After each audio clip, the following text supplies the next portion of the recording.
നടിമാരുടെ ഒരു സംഘടനയുണ്ടാക്കി.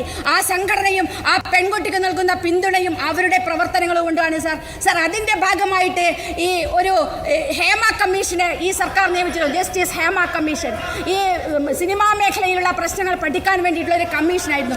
1,06,55,000 രൂപ ചെലവഴിച്ചുകൊണ്ട് justice Hema commission ഒരു വർഷം അന്വേഷണം നടത്തി. 2019 ഡിസംബർ 31 ആ റിപ്പോർട്ട് സമർപ്പിച്ചു.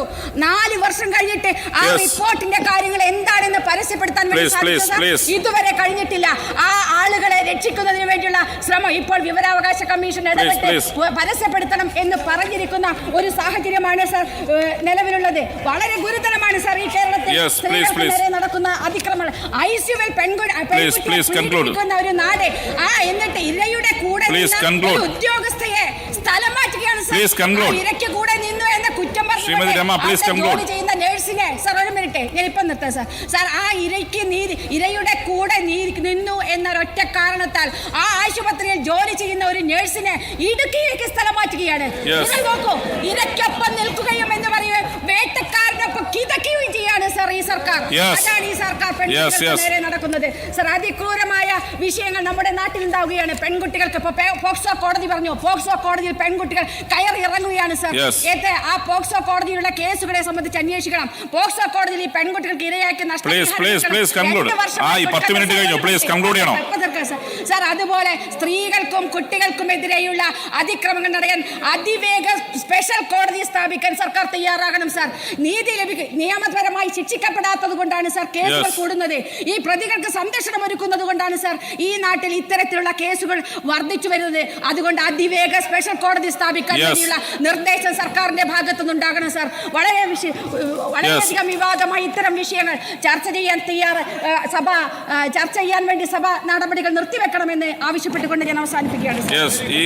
ഇതില് ശ്രീമതി ദലീമയുടെ ഒരു നോട്ട് വന്നിട്ടുണ്ട്, അദ്ദേഹത്തിന്റെ കോൺസ്റ്റിറ്റ്യുവൻസിയുമായി ബന്ധപ്പെട്ടാണ്. ശ്രീമതി ദലീമ പെട്ടെന്ന്. സർ, എൻ്റെ മണ്ഡലത്തെ തൈക്കാട്ടുശ്ശേരിയിലാണ് ഈ പ്രശ്നം നടന്നത്. അവിടെ ഈ പ്രശ്നം നടന്ന ഉടനെ തന്നെ പോലീസ് കേസെടുത്തു.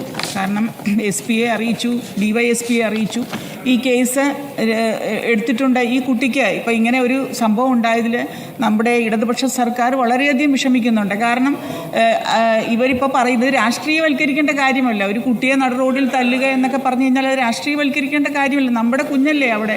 എന്തെങ്കിലും ആ കുട്ടിക്ക് എന്തെങ്കിലും ആപത്തുണ്ടായതിൽ നമ്മുടെ കുഞ്ഞായിട്ട് അതായത് നമ്മുടെ സംസ്ഥാന സർക്കാർ അതിനെതിരെ എങ്ങനെ പോകാനാണ്? ഒരു പെൺകുട്ടിയെ സംരക്ഷിക്കാത്തതാണോ സംസ്ഥാന സർക്കാർ ചെയ്യുന്നത്?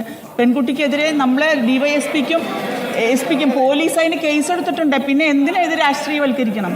ഇതിനെ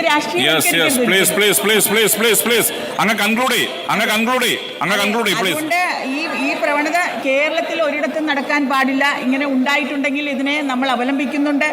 ഈ സംഭവത്തെ പൊതുവൽക്കരിച്ച് നമ്മളുടെ ഉത്തരേന്ത്യൻ സംസ്ഥാനങ്ങൾ നിരന്തരം ആവർത്തിക്കുന്ന ഇത്തരം സംഭവങ്ങളോട് ചേർത്ത് കേരളത്തെ കൂട്ടിക്കെട്ടാനും സംസ്ഥാനത്തെ അപകീർത്തിപ്പെടുത്താനും നടത്തുന്ന ഹീനശ്രമങ്ങൾ നമ്മൾ തിരിച്ചറിയപ്പെടുന്നു. അപ്പോൾ ഈ സംഭവത്തിൽ നമ്മൾ വളരെയധികം വേദനിക്കുന്നുണ്ട്. നമ്മുടെ സംസ്ഥാന സർക്കാർ ഇതിൽ കേസെടുത്തിട്ടുണ്ട്. നടപടിയെടുക്കാനല്ലേ